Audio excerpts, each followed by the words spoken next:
Hello class, it's Professor Hatter. I'm just doing a SWUP video, I guess, Saturday work update video instead of Sunday night, and I'm just using my hand here as a holder instead of I wasn't really expecting to do this, so I didn't bring my little tripod slash selfie stick, but it's a tripod in the professional studio world of my production company. I'm just using my hand here to hold the phone and headphone mic. So good stuff. Loud noise. Watching the Clemson Syracuse game. Syracuse's first and goal was about 3:30 left in the second, and they're down 17-3. Play action looked like it's a pass, and they're gonna way overthrow it. Yeah, so really good college football game day. Well, at least for Northwestern. They had their home opener, and they were playing UNLV, University of Nevada, Las Vegas, and I wanted Northwestern to crush UNLV by at least 100 points, but didn't happen. But we still won. Northwestern still won. I think the final score was 23-16. At Ryan Field in the Chicago Big Ten school. It's in Evanston, which isn't Chicago, but it's still Chicago. So it's not really. Yeah, they had a pretty good day. Good day for that. Speaking of also Chicago versus Vegas, when you're watching this, Sunday, September 15th is round 2 of the WNBA playoffs, and Chicago Sky already advanced in the first round. The first 2 rounds are a single elimination game, and then it goes into a conference final matchup where it's tired for the day. Oh, sorry. Where it's the conference finals is best of 5, and that's how the finals are also best of 5. So Chicago Sky won on Wednesday, September 11th, against it was the Mercury and Phoenix Mercury, and Brittany Griner left the game. I think it was an injury, and that helped the Chicago Sky have an easier win. I think the score difference was like at least 30 points. Sky won by 30, so that was really good. 4th and goal, Syracuse ball still. Not sure if they've even moved the ball. Another timeout. Okay, I was at Coffee with Counsel this morning. The second Saturday of every month is Coffee with Counsel for Mount Prospect, and I'm always the youngest, usually the youngest one there. A bunch of old people really talking to each other and talking, shooting the breeze, complaining about certain like street pole or light pole or garbage or snow removal or leaf whatever. And I mean it's actually fun. I get to learn a lot about the village that way. And then I helped my grandma move from her apartment from the 4th floor at her assisted home down to the 1st floor, and had my dad, uncle, sister with, and that was like a 4-hour process. Oh boy. And then I was in the afternoon doing not chainsaw work, but sawzall work. I was cutting up some branches with my dad, so long day. And then at work here. Wait. Before I get into this, the Chicago Sky will be playing Las Vegas Aces in a single elimination game Sunday, September 14th, so I hope everyone can watch that.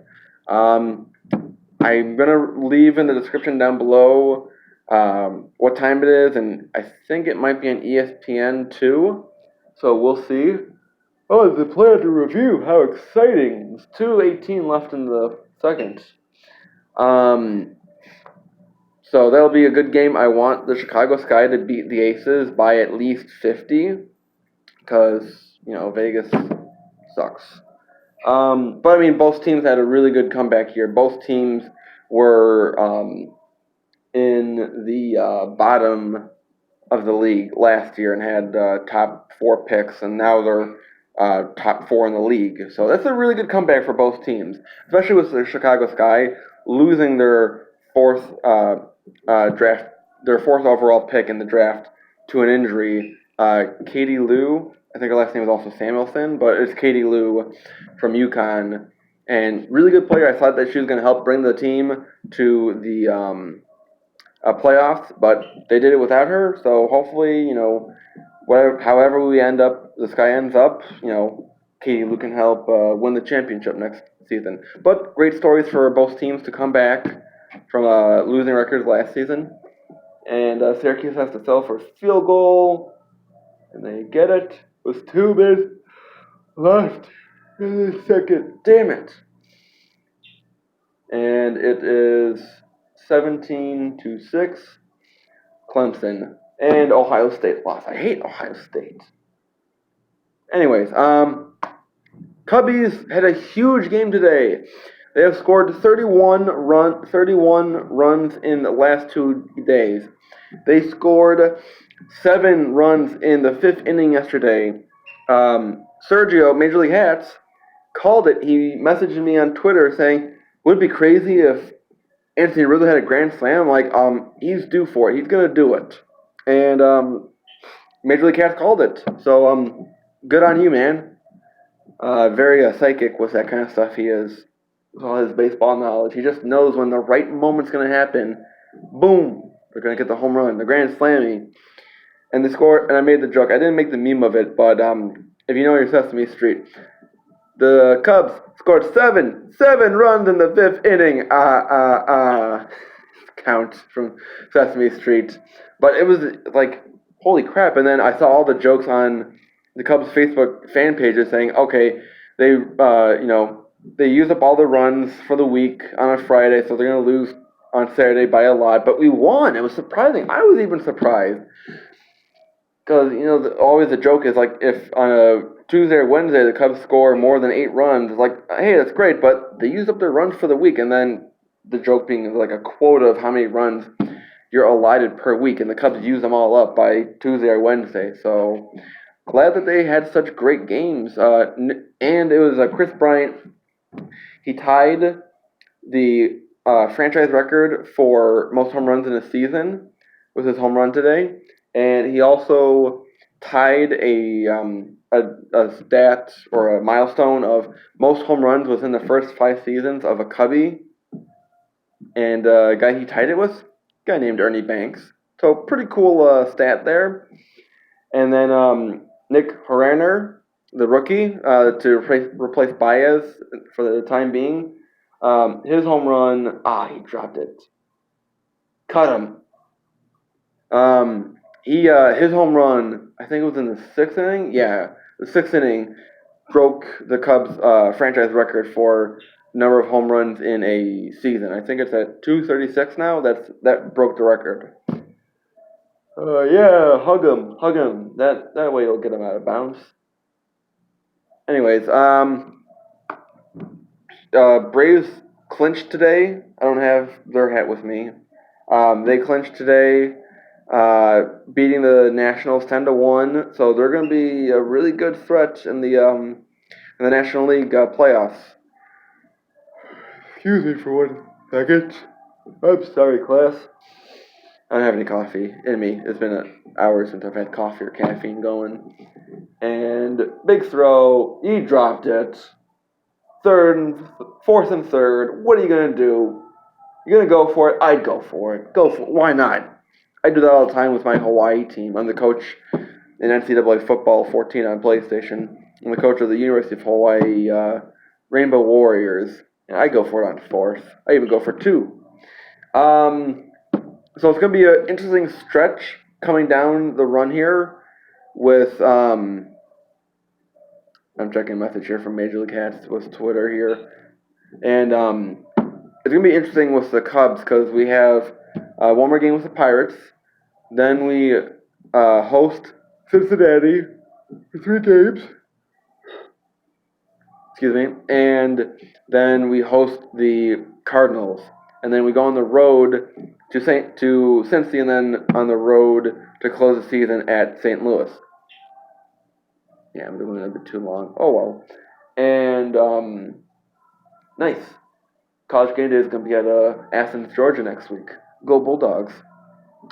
And it's going to be interesting because really the Cardinals should be our only threat, but Cincinnati always gives teams like a hard time with games. Like they give the Brewers a hard time. They've given the Cardinals a hard time, and they're a sub 500 team, but yet they still have some fight in them. So it's gonna be interesting. I'm going to the Tuesday game, and the hat I'm gonna wear. I'm not gonna vlog. I'm just because, and I might try to, but I'm probably not gonna vlog. In case Major League Gas is interested.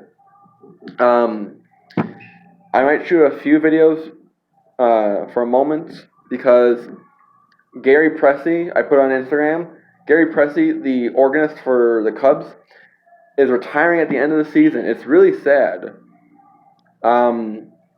because he has been going on that organ for the last 33 years, and he has, this Saturday that I'm recording, is his, I'm sorry, this Saturday that I'm recording, it's his 2,679th consecutive game playing the organ at Wrigley.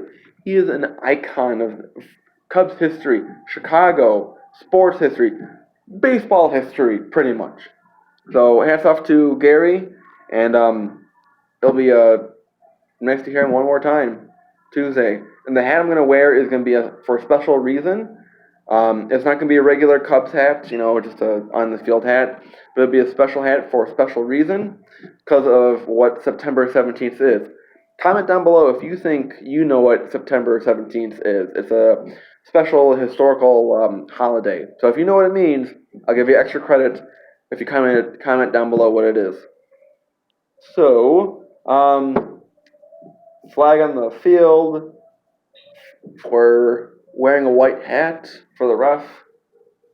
I don't know what this means, but that's what the penalty was. So, thank you guys for watching. Yeah, I wanted to say more about channel updates, but that'll be for another SWUP. Maybe I'll do another one tomorrow. Actually, no, because I'm working during the day. So we'll see. Comment down below anything you have, any thoughts about upcoming hats. Anything you wanted to comment down below, I'd like to hear from you guys. So, go Cubbies, go Northwestern, and as always, subscribe if you're not subscribed to the class. Like the video, share the video. I'm at 90 subscribers. Major League Hats really helped me out with his shout out to me in one of his videos recently. So really thankful for his help, and my videos will be getting better because I'm learning some new tricks with some green screen. So it'll be interesting. Thank you as always for watching. Hats off to you. Have a good day, class. Bye.